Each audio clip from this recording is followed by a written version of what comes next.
to welcome you all this afternoon, of course, to the presentation of training and insurance certificates to the volunteers of COVID-19.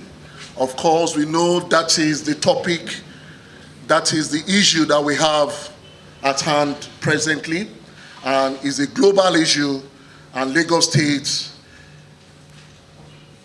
has taken it upon himself to make sure that our response to this pandemic is very, very proactive. We have no intention of losing any of our frontline workers. That is our first priority.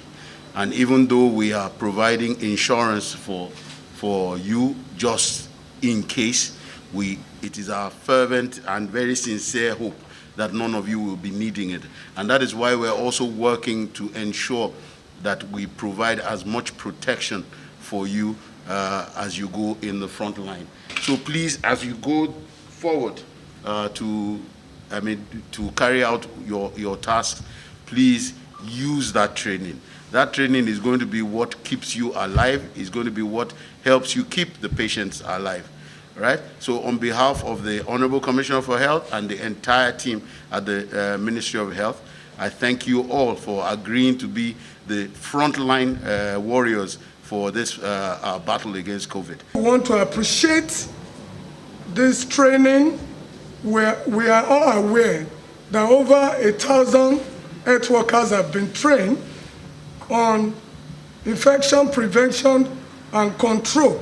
The training has covered about 1,400 now, over a period of 6 weeks, and it involves clinicians, laboratory scientists, even down to the health attendants. The whole gamut of the hospital healthcare workforce has been covered, and the training is still ongoing. So far, we have trained about 1,400, including 5 intensivists.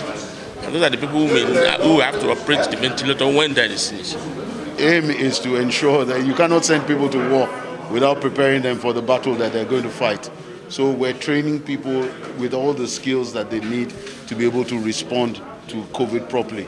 COVID patients are going to be coming into all our general hospitals.